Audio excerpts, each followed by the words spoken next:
bien. Alors, moi, je ne vais pas vous rendre compte d'une expérience, parce que nous n'avons pas d'expérience particulière sur ce sujet-là, mais par contre, je vais me livrer à quelques réflexions par rapport aux deux objets qu'on nous demande d'examiner, qui sont d'une part les toilettes, qu'on appelait les lieux d'aisance autrefois, du temps de nos aïeux, et d'autre part la seringue, qui fut inventée par Pravaz au XIXe siècle. Ce sont deux objets intéressants, parce qu'ils suscitent autant d'attirance que de dégoût, et que bien sûr, l'un est contenu dans l'autre. Ce n'est pas les toilettes qui sont contenues dans la seringue, c'est plutôt l'inverse, bien sûr, vous avez de vider. Donc, quand même, ces objets donnent lieu à des tas de représentations, non pas forcément uniquement chez les professionnels des addictions ou chez les usagers de drogue, mais chez tout le monde en général. Bon, les toilettes, les anciens lieux d'aisance, vous imaginez quelle représentation ça peut provoquer. On peut citer pêle-mêle d'abord le lieu de tranquillité lorsque la femme est fatiguée des jérémiades du mari ou l'inverse, le lieu de tranquillité où l'enfant va s'enfermer pour éviter sa corvée de vaisselle, par exemple, ou pour éviter d'être en proie à la sollicitude maternelle concernant les devoirs. Bon, ça a une fonction dans la famille, qui n'est pas uniquement la fonction pratique et hygiénique qui a été conçue par les plombiers et les ingénieurs en porcelaine, ça a une vraie fonction refuge. Hein. Alors évidemment, c'est un petit peu moins de noblesse comme refuge que l'asile des églises, à l'époque où les voyous pouvaient se réfugier à l'intérieur des églises et où les poursuites de la maréchaussée s'arrêtaient à la porte des églises, mais ça a bien une fonction quand même de refuge et d'asile pour beaucoup, y compris certainement pour beaucoup d'entre nous, si nous essayons de faire revenir à la surface les souvenirs d'enfance. Ça a bien d'autres fonctions que la fonction de refuge, donc à l'intérieur de la famille. Ça a également une fonction de cabinet de lecture. Alors, certainement plus pour les hommes que pour les femmes. D'ailleurs, à ce sujet, comme au sujet du précédent exemple, c'est intéressant de noter que dans la littérature, on parle de ces fonctions-là, non pas d'une façon scientifique, comme on fait à l'AFR en ce moment, mais je dirais d'une façon livresque ou poétique. Je ne saurais trop recommander aux uns et aux autres la lecture des Poètes de 7 ans de Rimbaud, où il y a notamment un passage sur ce qui se passe dans les toilettes chez cet enfant de 7 ans qui était probablement l'auteur à cette époque. C'est tout à fait intéressant, c'est extrêmement bien écrit bien sûr, et c'est tout à fait intéressant. Le cabinet de lecture, c'est Henri Miller qui a essayé de faire un petit livre sur peut-on lire aux toilettes. Ses conclusions sont mitigées, mais en tout cas, les démonstrations auxquelles il se livre sont tout à fait intéressantes. Donc c'est vrai que plus les hommes que les femmes, certainement, ont tendance à prendre les toilettes comme cabinet de lecture. C'est-à-dire c'est un lieu où l'on s'enrichit. Alors c'est un lieu, bien sûr, hein, où on se vide d'un certain nombre de matières fécales, mais également où on s'enrichit à la lecture de magazines, de livres, de traités savants et difficiles, etc., etc. C'est un lieu, bien sûr, de méditation, car la lecture ne peut se concevoir que s'il y a un temps de méditation après la lecture, de façon à pouvoir digérer, intégrer ce que l'auteur a écrit. Mais c'est également un lieu où se livrent les jeunes garçons, notamment les adolescents, plus les garçons que les filles, je vous le concède, à des masturbations frénétiques à certaines périodes de leur vie. Hein. Et sans le loquet de la porte des toilettes, ça serait absolument épouvantable. Dans quel lieu les garçons pourraient-ils donc se réfugier pour se livrer à ce type d'expérience où ils invoquent des tas d'images que je vais passer sous silence parce que ça serait trop long, mais enfin des tas d'images qui les excitent beaucoup à l'âge qu'ils ont. Je ne sais pas ce qu'il en est pour les filles. Probablement qu'il y a des expériences masturbatoires qui ont lieu dans les toilettes, mais la position est un petit peu moins commode que pour les garçons. J'en conviens tout à fait. C'est également les toilettes un lieu d'expression artistique. Alors, je sais, vous allez me dire, plus facilement chez les toilettes des hommes que chez les toilettes des femmes. C'est vrai, c'est vrai. Enfin, chez les toilettes des hommes, notamment les toilettes publiques, celles des cafés par exemple, il y a des inscriptions qui sont d'une poésie brutale. Je parle là des appels au viol, des menaces de sodomie pour l'ennemi qu'on ne peut pas sentir ou pour la voisine qui a de trop gros seins, etc., etc. Il y a des expressions absolument épouvantables de ce que peut être le chaos de la sexualité chez les hommes. Et puis il y a également des dessins assez explicites, c'est vrai. Mais enfin, on sent là qu'il y a de jeunes talents qui s'exercent en dehors du regard d'autrui, à des figures de style, si je peux me permettre, qui sont tout à fait intéressantes. Alors, ces éléments-là ont tendance à disparaître parce que nous vivons bien sûr une époque un peu aseptisée, contre laquelle j'aurais envie de formuler quelques critiques. Et c'est vrai que l'expression artistique brutale comme ça, elle se répand plus sur les murs des villes que sur les murs des toilettes. Les murs des toilettes, de nos jours, sont un petit peu plus propres, un petit peu plus indemnes de dessin qu'ils ne l'étaient à une époque. Mais enfin, c'est dire hein, que l'espace clos des toilettes, cet espace d'intimité, fait produire hein, à nos contemporains un certain nombre de choses qui ne produisent pas dans d'autres lieux. Bien. Alors, évidemment, les toilettes ont leur utilité. Hein. On n'irait pas supprimer les toilettes au prétexte qu'on y trouve des graffitis, qu'on y trouve des dessins pornographiques, que certains jeunes garçons y sont passés en se livrant frénétiquement à l'exercice du poignet droit, du poignet gauche, etc., etc. Il y a même dans les toilettes, depuis la fin des dames pipi, certains d'entre vous connaissent les dames pipi, hein, bon, dans les établissements d'un certain standing, il y avait, lorsqu'on descendait l'escalier, une dame à l'entrée, derrière un petit bureau, généralement un peu corpulente, pas des plus sympathiques. Hein. Curieusement, les dames pipi n'étaient jamais des dames sympathiques, je ne sais pas pourquoi. Et puis elles indiquaient d'un geste auguste mais ferme, aux hommes la porte des toilettes hommes et aux femmes la porte des toilettes femmes. Il y avait comme ça une séparation hein, des toilettes entre hommes et femmes. Est-ce que c'était pour des raisons qui tiennent à l'hygiène? Est-ce que c'était parce que les hommes ont tendance à les laisser, les toilettes, dans un état plus lamentable que les femmes? Je n'en sais rien. En tout cas, cette séparation, cet apartheid, hein, au niveau des toilettes, existait très fort à une époque avec la dame pipi, qui donc était le gendarme des lieux. Aujourd'hui, les toilettes séparées existent toujours.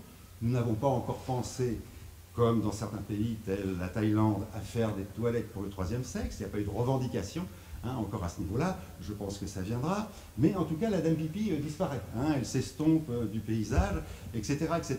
Donc, ce qu'il était quasiment impossible de faire à l'époque de la dame pipi, c'est-à-dire s'enfermer un homme et une femme, hein, ou deux hommes ou deux femmes, dans un seul cabinet, devient maintenant possible. Et donc, il y a quelques acrobates qui utilisent les toilettes également pour y faire l'amour ou pour les forniquer. Je vais utiliser le terme qui vous semblera le plus approprié. Donc vous voyez que ce lieu-là est un lieu d'une créativité folle. Alors, pourquoi sommes-nous surpris qu'on trouve des seringues dans les toilettes? Bah, écoutez, il y a quand même plusieurs raisons à ça, que vous connaissez aussi bien que moi. D'une part, la première des raisons dans les zones de densité urbaine forte, comme c'est le cas des centres-villes, c'est que shooter dans les toilettes ailleurs que dans celles du centre qui nous accueillent, c'est un petit peu compliqué. Par exemple, à la Goutte d'Or, à une époque, pour aller pisser, il fallait demander la clé. Bon, d'accord. Quand on prenait un café, il fallait le remuer avec une cuillère trouée. Qui était, je me rappelle de l'époque où les cuillères trouées, pour pas qu'on s'en serve pour shooter, étaient percées d'un coup de marteau et d'un clou. Hein. Donc c'était impossible, bien sûr, de faire un mélange dans la cuillère. Ensuite, dans certains lieux, les cuillères ont été remplacées par des touillettes, qui est un mot absolument terrible, qui commence d'ailleurs par un T comme tinette. Enfin bon, tout nous ramène en permanence à la même histoire, c'est absolument épouvantable. Bon, donc, c'est pas surprenant de trouver des seringues dans nos toilettes, hein, dans les toilettes où nous travaillons, d'en trouver de temps en temps, puisque en ville, il est impossible d'avoir un lieu de tranquillité, à l'abri du regard d'autrui, pour pouvoir shooter, puisque les toilettes publiques hein, sont de fait interdites. Alors, les choses ont un peu évolué grâce à M. Decaux. Vous connaissez M. Decaux, c'est celui qui construit les chiottes publiques, donc il faut mettre... voilà, les sanisettes, voilà, c'est ça. Il faut mettre de l'argent, alors certaines sont gratuites, ça dépend des lieux, bon, c'est un peu compliqué. Bon, et à l'intérieur, en principe, on peut se shooter tranquillement, éviter de laisser sa seringue traîner. Alors pour éviter de la laisser traîner, certains la mettaient dans la chasse d'eau, enfin dans les chiottes, et puis tiraient la chasse. Au bout d'un temps, quand vous avez plusieurs seringues dans un siphon de toilette, qu'est-ce que ça fait? Allez, qu'est-ce que ça fait par exemple? Eh bien ça bouche, voilà, c'est ça. Hein, au bout d'un temps, ça bouchait, bravo. Au bout d'un temps, ça bouchait, d'où un problème de seringue dans les toilettes. Ah, ça devenait un truc, bon, alors là, il y avait des réunions de concertation, comment faire pour que ça ne bouge pas, bref, comment faire pour déboucher sans que le personnel qui débouche se blesse, patati patata, c'était un vrai problème. Bon, donc, le lieu le plus tranquille, où au moins il n'y a pas tout cet affolement, je dirais, autour, c'est quand même les toilettes de nos institutions, pour ceux qui n'ont pas la chance d'avoir un endroit tranquille pour shooter. Les endroits tranquilles pour shooter, il en existait beaucoup à une époque. Il y a certainement dans l'assistance quelques vieux parisiens, je ne dois pas être le seul. Les digicodes, on les a vus apparaître petit à petit. Les interphones aussi. Hein. Donc on pouvait shooter tranquillement dans les cages d'escalier. Mais, sauf que, À shooter trop nombreux dans les mêmes cages d'escalier, au bout d'un moment, ça faisait effectivement désordre, et que les voisins se plaignaient, et que les syndics mettaient des digicodes, etc., etc. Donc retour à la case départ. Hein, ou shooter tranquillement sans se faire emmerder. Je crois qu'un des lieux les plus tranquilles pour shooter sans se faire emmerder, si on n'a pas d'autre solution que celle-là, c'est dans les toilettes de nos institutions. Alors, dans celle où je travaille, on n'a pas retrouvé de shooteuses dans les toilettes. Il n'y en a pas. Je ne pense pas qu'il y en ait dans le siphon. S'il y en a dans le siphon, on verra plus tard, mais ça m'étonnerait. Bon. Où j'ai travaillé avant, c'était à l'époque terrible de la prohibition totale, de l'abstinence exigée, etc., etc.